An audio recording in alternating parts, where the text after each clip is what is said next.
What's up, everybody? Your host Dadbot here, and welcome back to my Bloodborne walkthrough, Part 4. In the last video, we completed Central Yharnam, and we defeated Father Gascoigne, the feared second boss of the game that has caused many a rage quit. And here we are now in the Cathedral Ward. So, let's have a little look around. You'll notice that the level of detail in this game is outstanding. I mean, from the brickwork in this cathedral to the statues to the candles and everything else in here is just top notch.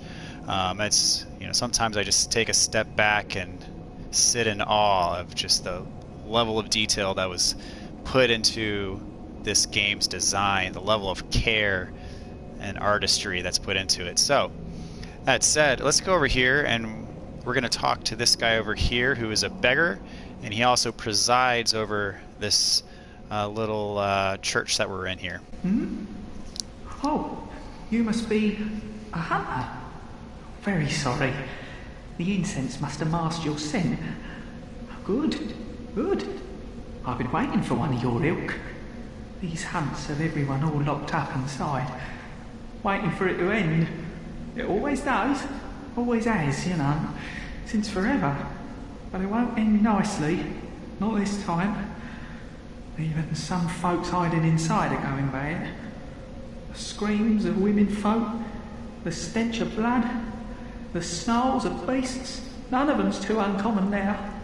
Yharnam's done for, tell ya. But if you spot anyone with their wits about them, tell them about this here Earden Chapel. They'll be safe here. The incense wards off the beasts. Spread the word. Tell them to come on over, if you wouldn't mind. I know I shouldn't, if you happen upon someone while... Okay, so, lots of incense in here, and as he said, the incense wards off the beasts. Now, if you remember, there was an old lady we talked to back in Yharnam who was looking for a safe place, and he just opened up this little chapel here as a safe place. Now, I will admit, he seems rather shady, but as it turns out, he is trustworthy. So, let's go back to the Hunter's Dream, and I will say this video will hopefully be a little bit short and sweet. And what we're going to do is we're going to take care of some housekeeping items. We're going to go back to Central Yharnam, make kind of another loop through and advance some quest lines, and we're going to tell people about the safe place we've now come across. Without further ado, let's spend some of these blood echoes. All right, let's take our vitality up, and as you can see, we're on the cusp of another level, so we're going to use a cold blood item. Get another level. Put that one into strength. Very well. You can tell I'm really favoring strength early on in this playthrough. Strength helps us out a lot, as does vitality. Some of the weapons we're going to start using later are going to be some skill-based, so we're going to start leveling up that at some point as well. And of course, throughout we're going to take up endurance as well, just so we have more stamina to chain more attacks. I think that's about all we can do in here at this point in time, so we're going to go back actually to the first floor sick room, and we're going to take care of a few things before we really advance through to a different area of the game.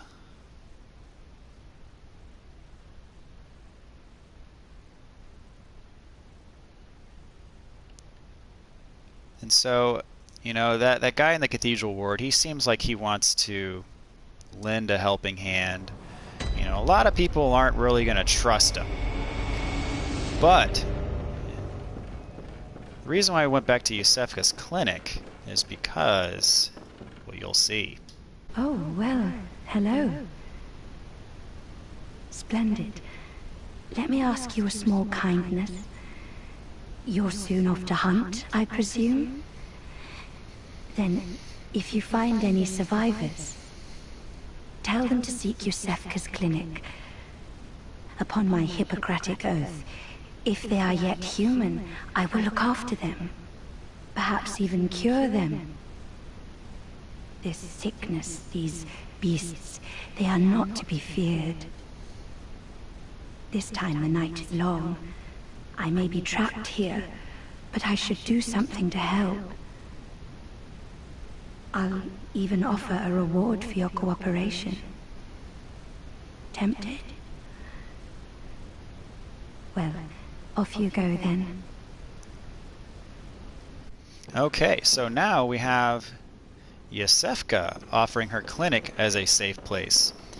Now, for those of you who are extraordinarily observant, you may have noticed that the voice of Iosefka was different than what it was at the very beginning of the game. And if you did notice that, you are correct, because that is actually an imposter of Iosefka. If you send people to her, she seems more trustworthy than the beggar in the chapel, but she, in fact, people you send to her don't end up well, and we'll just leave it at that for the time being. So people are much better off being sent to the chapel. So in general, that's what we're going to be doing during this playthrough, because if you send them to the chapel, you can interact with them later, and it ends up, in my opinion, being worth your while. So what we're going to do now is we're going to go visit that other old lady who was asking for a safe place to visit. And we're going to tell her about Udin's chapel, not Iosefka's clinic. And also, while we're walking back over there, I wanted to take a minute just to kind of revisit that Gascoigne fight.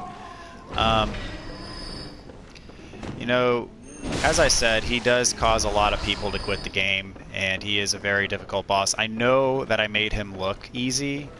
That's because I know exactly what to expect. I fought him a bunch of times. I know exactly how to beat him. And so I understand I probably did make that look easy. If Gascoigne takes you multiple tries to get, I mean, he can take 10 plus tries to get, and don't be embarrassed if that's you. It's just, he's a hard boss. And as I said, he is a gatekeeper to the rest of the game. So if he gives you trouble, don't get discouraged. Just each time you fight him, just try to hone in on what your mistakes were. Try to learn what your mistakes were, and each time you fight him, try to fix something. Try to find something that you can correct, and eventually you'll get to that point where you'll make quick work of him, just like I did. Hopefully those tips will help you with using the music box, but you know, he's a challenging fight, and he's not easy to get by, so do not get discouraged. And in fact, if you're having trouble with anything in particular, just let me know in the comments and I'd be glad to help you work through it. So, let's talk to this lady here. So what is it now? I've much better ways to pass the time. Unless you found me a nice safe place. I have. So now we can tell her of Udin Chapel, we can tell her of the clinic, or withhold the information. So let's tell her of Udin Chapel. What do you know? An outsider worth a lick of salt. Well, don't just stand there. Don't you have work? Go slit some throats. Get this mess done with. Okay. And again, the reason why we're saying them the Udin Chapel is because they will stay alive at Udin Chapel. And so that allows us to interact with them later and, you know, see what they're up to. One thing that I actually did neglect to do is we can go back and talk to our friend Gilbert, and he has some stuff for us. And this extra line of dialogue is triggered after you beat Gascoigne, by the way.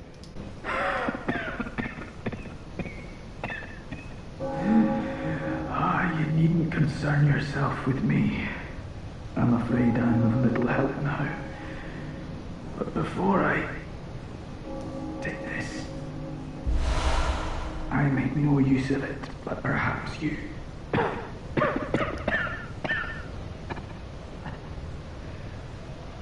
What afflicted me was incurable, but this time gave me hope. Their strange blood bought me time.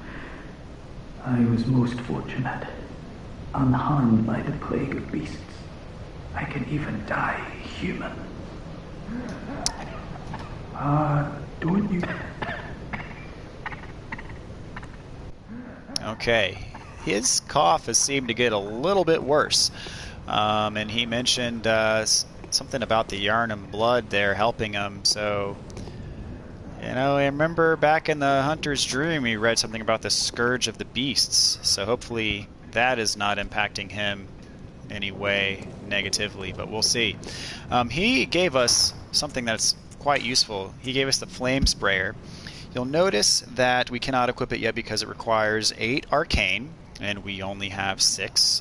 But the Flamesprayer is essentially, it's kind of like a blowtorch. You can equip it and it's a ranged fire weapon.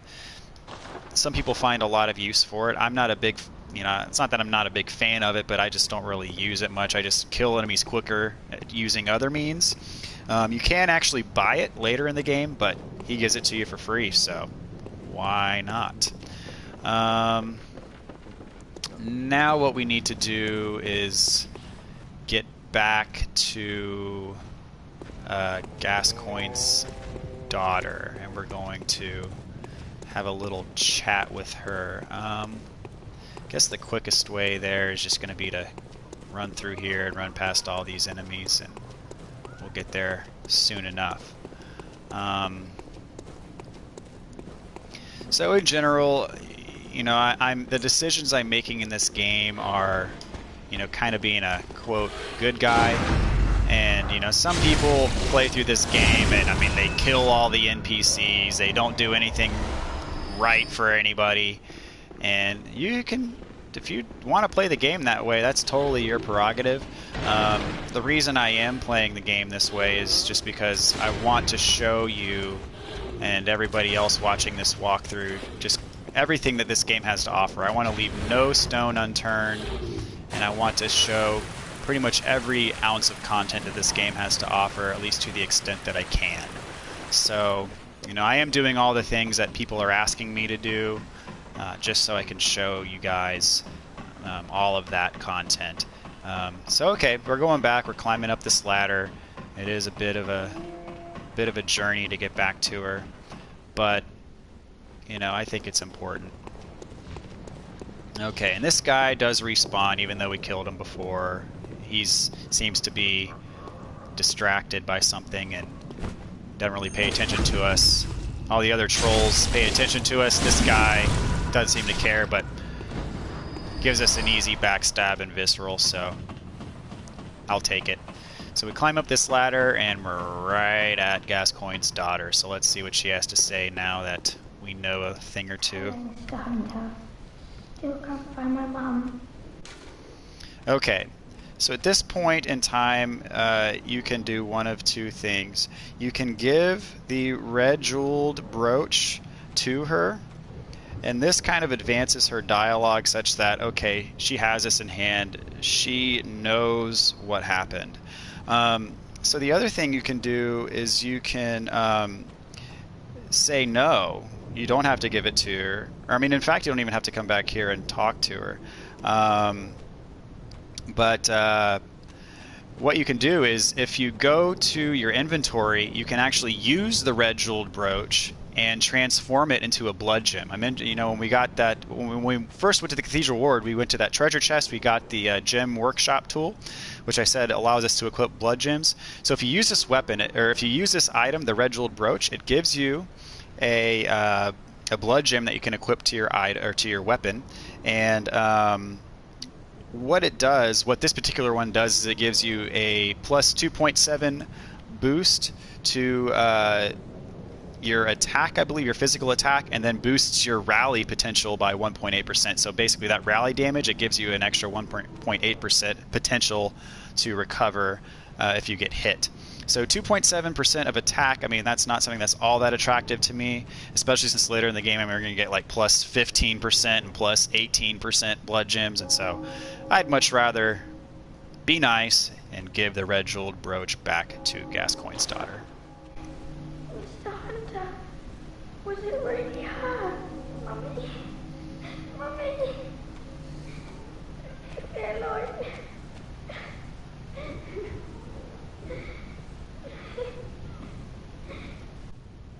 So I've got to say, The name of this channel is Dadbod Game Squad. If you haven't figured out, I am a father. I have 2 sons and a daughter on the way. So this has a particular emotional impact when I hear a daughter weeping over losing her dad. That is just such a horrible thing, and oof, hits me right in the feels. Now, to make matters worse, later on in the game, and I don't always do this because I don't always remember to do it, later on in the game, if you go back to her, she will not be there.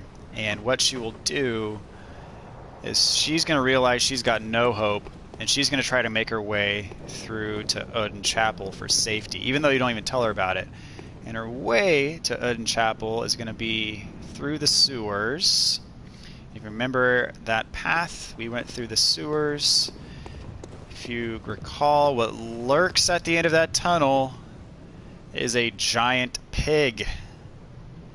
And I'm not a betting man, but I do not like the odds of a poor little girl against that pig, so we'll leave it at that for now.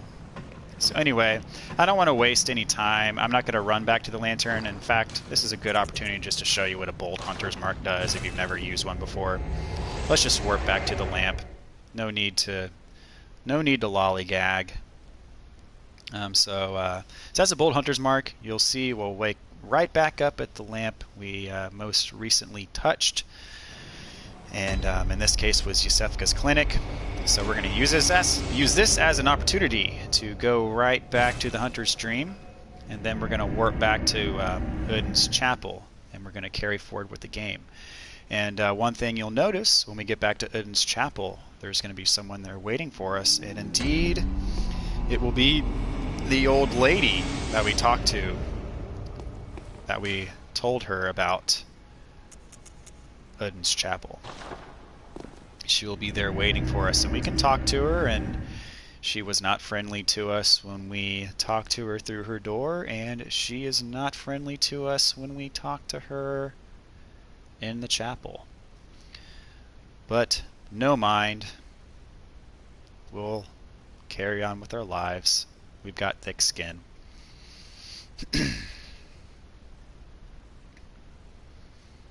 So, here we are back in the Cathedral Ward, and there is our old lady. Oh no, I haven't forgotten. Do you think I owe you something? Well, that's a fine lark, I'd say. This whole mess that Yarnum's in, it's all your fault. You predicted outsiders. Our blood's ruined, tainted by your ilk. Don't you come near me. I know your type. Okay. You. I know all your tricks. You. Okay. So that's her dialogue for now.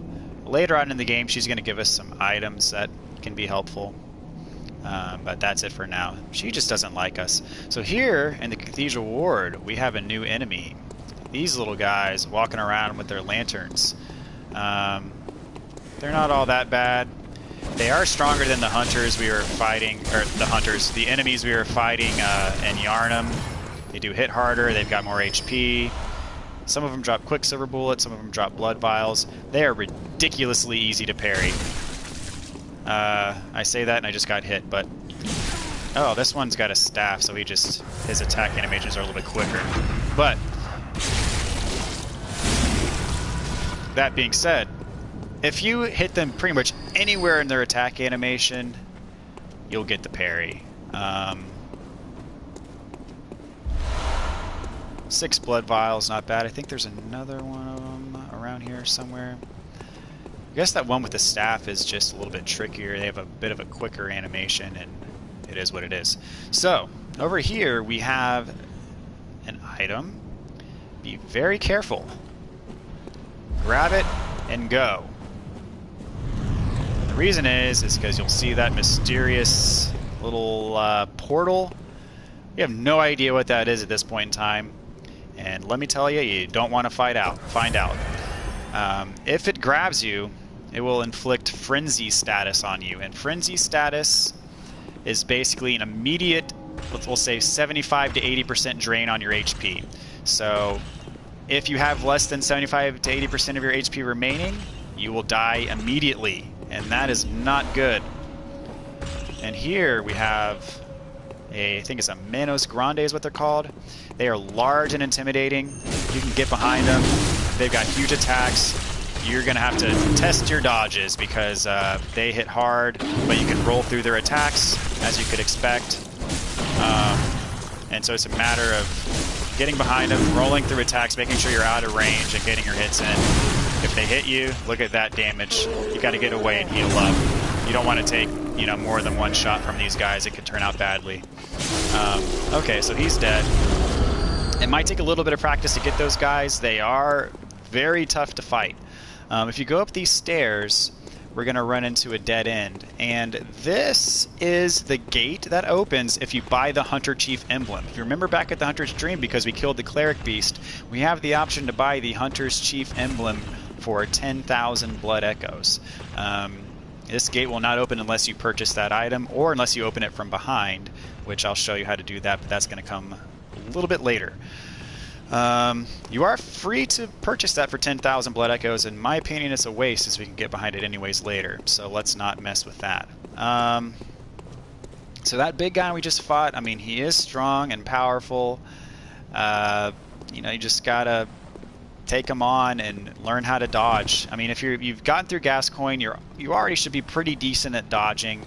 Just a matter of timing that attack or dodge to roll right through his attack, and you should be fine as long as you can get behind him, get a few hits in, rinse and repeat.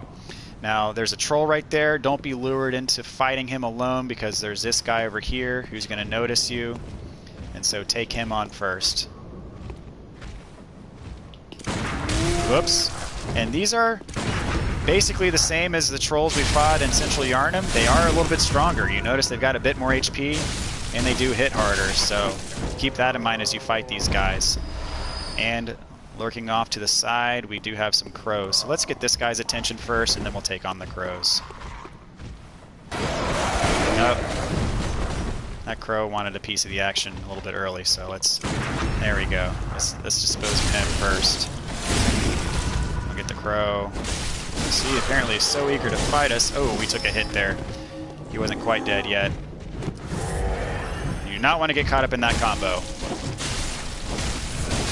A little bit sloppy, but you'll see I got a couple extra hits after he died where I got some damage back, and we're all good. Let's take care of these crows over here. And even the crows are a little bit tougher in this area. Everything just kind of levels up once you move forward through the Cathedral Ward. So over here is a nifty little item. We've got the Monocular. So the Monocular allows you to, if you equip it, you can, actually I'm going to put it on my secondary bar, and it just allows you to peer off into the distance, and I believe you can use it to assist with aiming if you're not locked on.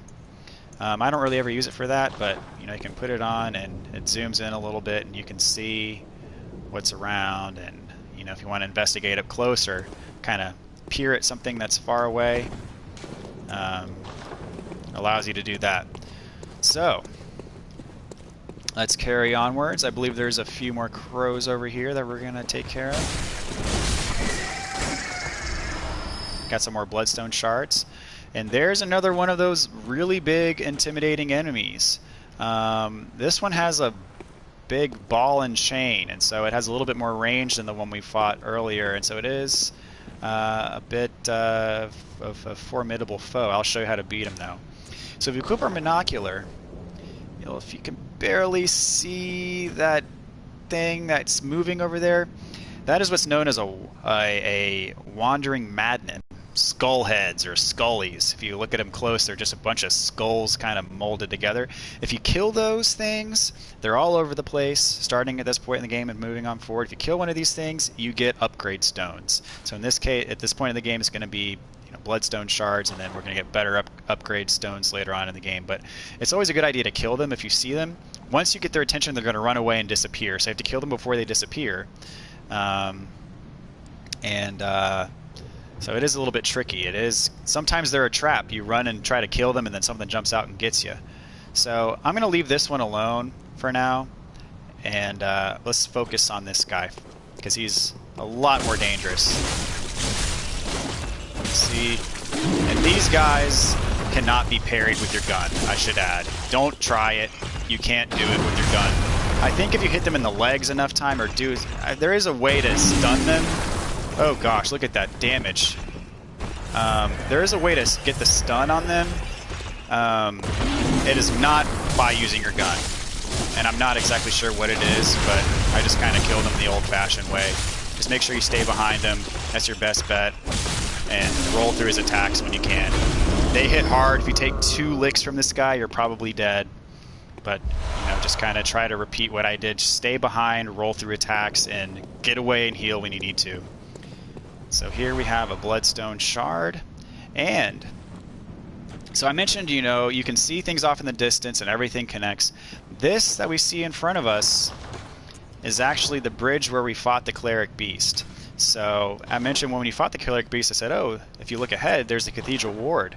So here's where we are now, and we're looking back on Central Yharnam. So that's just kind of a cool little feature here, and onwards ahead. Of course, now we're at the Cathedral Ward.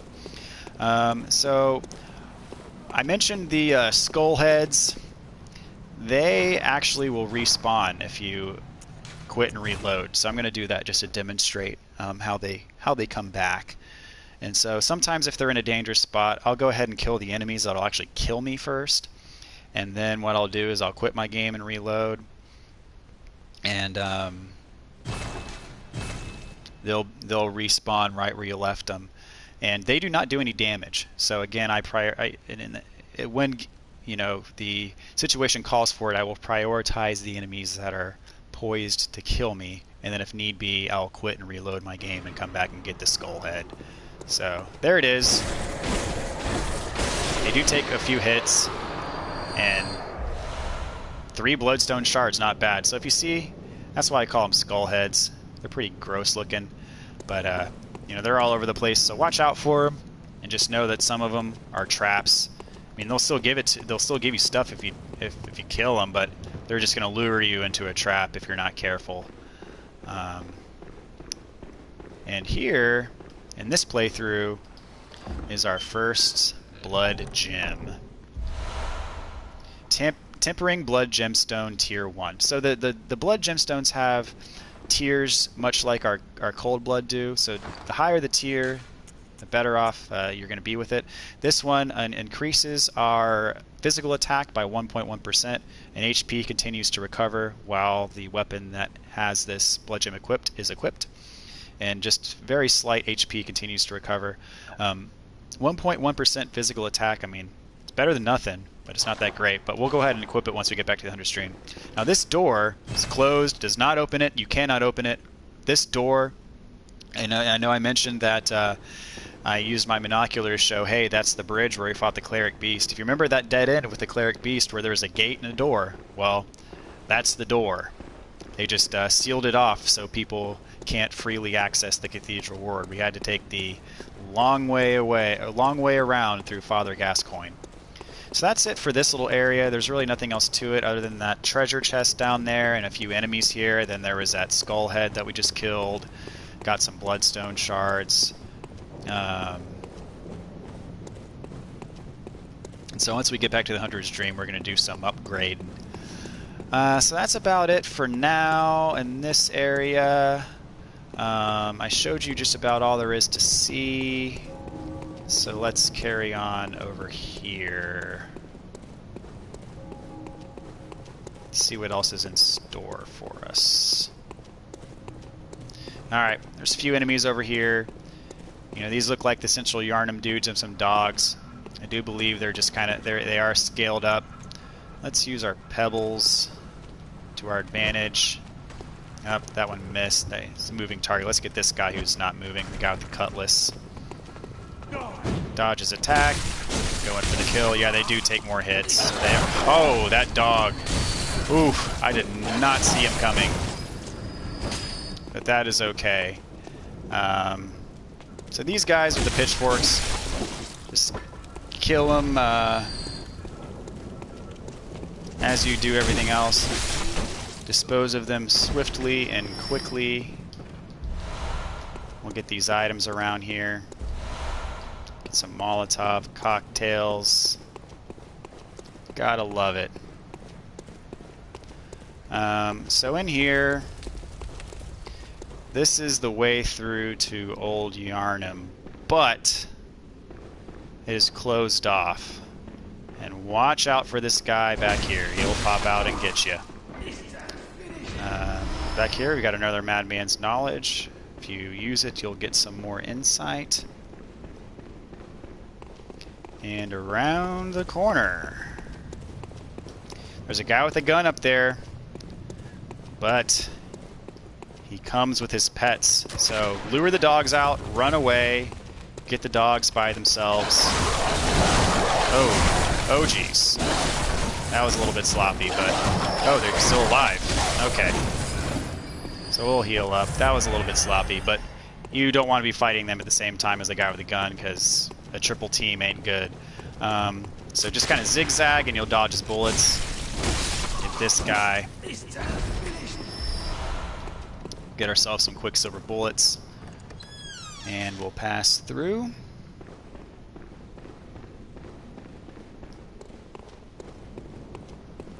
We'll go down here. And our next NPC. This is Alfred. He is an executioner, and he has some things to say to us. Do not attack him, or he will become hostile. You're a beast hunter, aren't you? I knew it.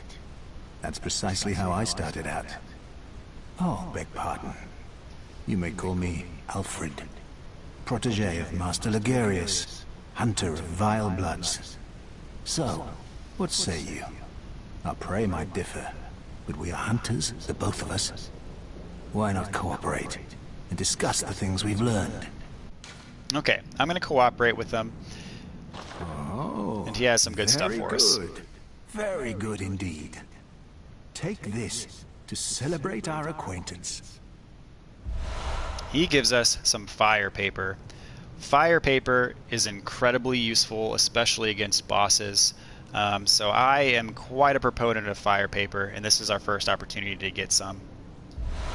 And he gives us the Pray gesture. Beast hunting is a sacred practice.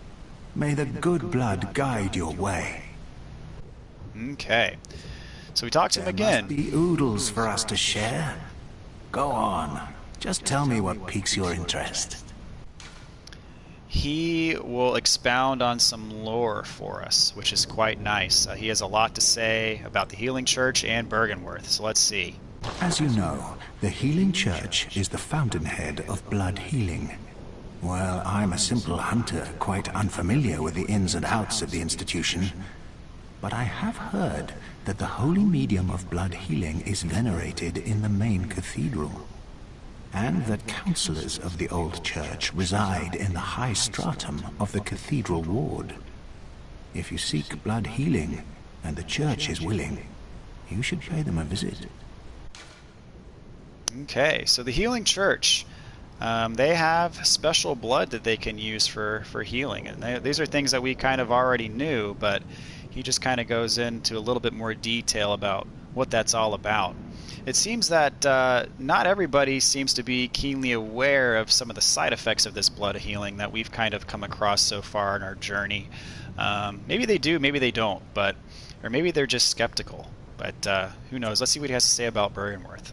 Byrgenwerth is an old place of learning, and the Tomb of the Gods, carved out below Yharnam, should be familiar to every hunter. Well, once a group of young Byrgenwerth scholars discovered a holy medium deep within the tomb. This led to the founding of the Healing Church and the establishment of blood healing. In this sense, everything sacred in Yharnam can be traced back to Byrgenwerth. But today, the college lies deep within a tangled wood, abandoned and decrepit. And furthermore, the Healing Church has declared Byrgenwerth forbidden ground. It's unclear how many of its scholars remain alive, but only they know the password that allows passage through the gate. Okay, so interesting. Farewell. It has been a pleasure. May the good blood guide your way. Okay, so the Healing Church was a result of some of the findings of the scholars of Byrgenwerth. As he mentioned, that there is a tomb deep below Yharnam.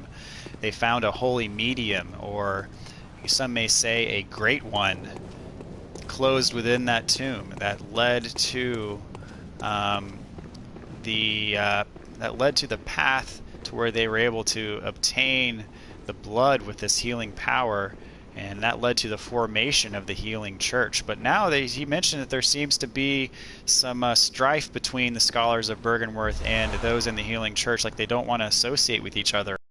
So some sort of conflict must have happened along the way between when the Byrgenwerth scholars discovered the holy medium beneath the city of Yharnam in the tombs, and something must have happened between that point and then the formation of the Healing Church to cause them to not be so friendly with one another.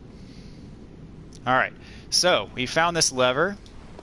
If you pull it, it will move this big tomb coffin backwards and provides the way forward for us. So let's go down and see what lay ahead for us.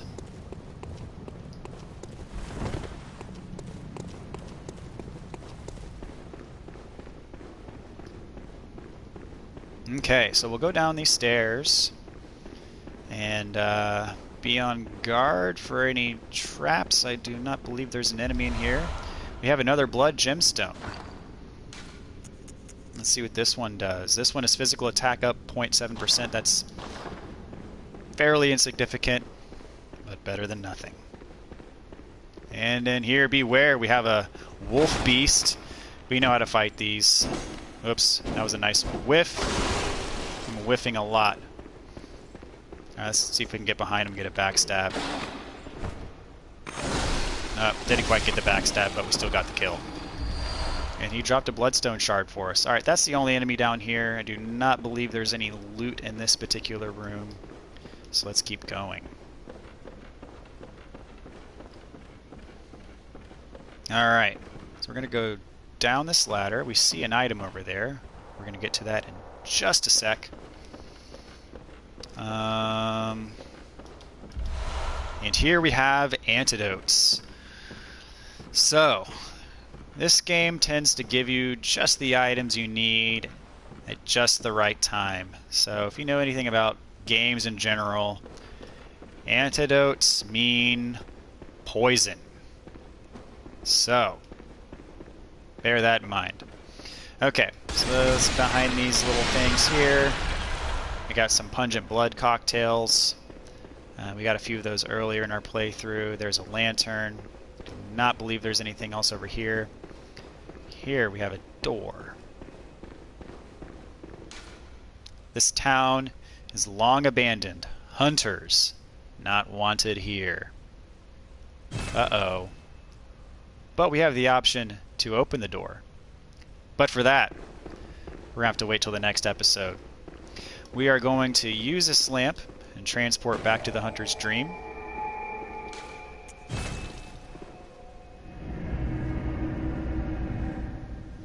And this is where we're going to finish this one here. And, of course, a little bit of a cliffhanger here. At the very beginning of the next episode, we are going to go through that door and see what is in store for us. So we got quite a few upgrade stones. And, oh, here's Gehrman. Let's talk to him, too. First, let's fortify our weapon. So you see we have this new option here. We can use do blood gem fortification. First, let's fortify our weapon. So we can take our saw. Whoa, we have 17 bloodstone shards, so we can take our saw cleaver from +2 to +3. And we cannot go any further until we have twin bloodstone shards, which we're going to get later on in the game. So our saw cleaver is as far as we can take it right now.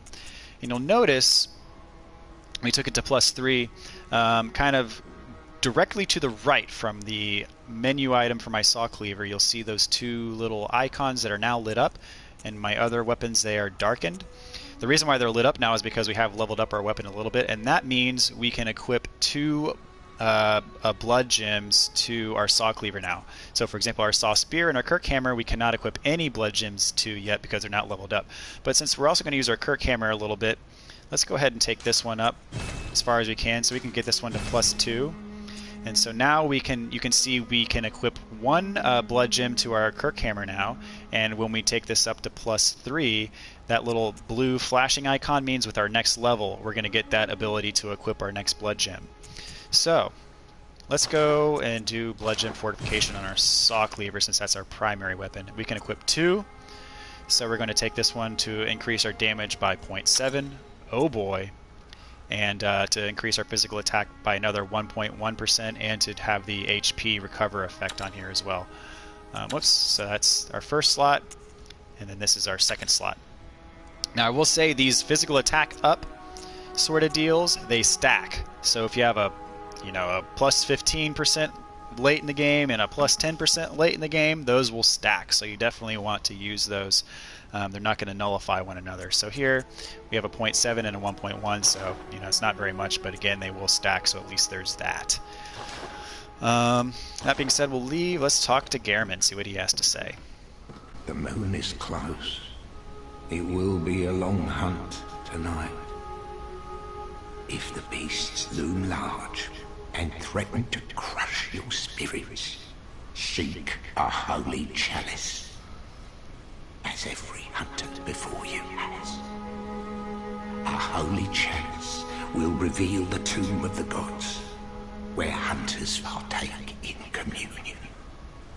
Okay, a holy chalice will reveal the tomb of the gods. So remember our conversation with Alfred just a minute ago. He made some mention about a tomb that existed below Yharnam that were explored by the scholars of Byrgenwerth that came across a holy medium. So that's interesting. He said to seek a holy chalice that will allow us access to that. Most of the holy chalices lie deep within the tomb of the gods, and the few that found their way to the surface were lost again in the hands of men.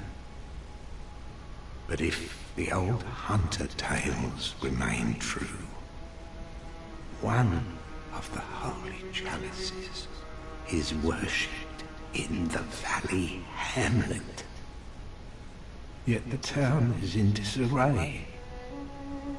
It was burned and abandoned for fear of the scourge, home now only to beasts. The perfect place for a hunter, wouldn't you say? Okay, the place you made reference to just now was burned and abandoned in fear of the scourge of the beast. If you remember that lore note from maybe even the first video in that house that has the guy, the wheelchair guy with the gun that gives us the 4 Quicksilver bullets, there was a lore note in there that says that old Yharnam was burned to the ground. And that is actually the place that Gehrman there was just referring to as old Yharnam, and let's just say we'll get there very soon. And that is the place where Gehrman was just saying where we can find the holy chalice, or a holy chalice. Let's take a look at the Insight shop. You'll see we have Father Gascoigne's armor. So one of the cool things about the Insight shop is that as you kill bosses throughout your playthrough, or even encounter other people or enemies, their armor sets will be on sale in the Insight shop. So Father Gascoigne, we can buy his stuff. You can get every piece of it for a total, looks like, of 6 insight. I'm going to pick up Father Gascoigne's garb, and I recommend that you do the same. Reason being is because his garb is technically considered healing church garb, and there's one NPC that we're going to encounter fairly soon who won't talk to us unless we have some form of healing church garb, and this is the earliest in the game that you can get it, so I just go on and pick it up. There are other healing church garbs around town, but we haven't gotten there yet, and we may not get to it before we talk to this particular person, so I just like to have Gascoigne's garb.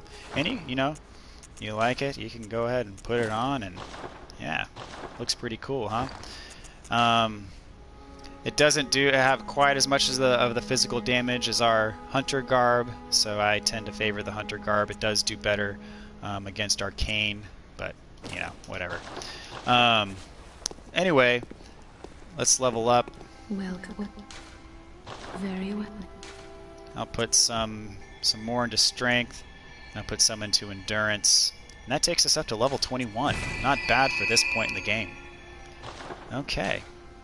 So, that being said, we're going to call it there. So today, we went back to Central Yharnam, we advanced some NPC quest lines, we gave Father Gascoigne's daughter some gut-wrenching and disappointing news, and we made our way through the Cathedral Ward, and we reached a door that said, "Hunters, beware, do not cross."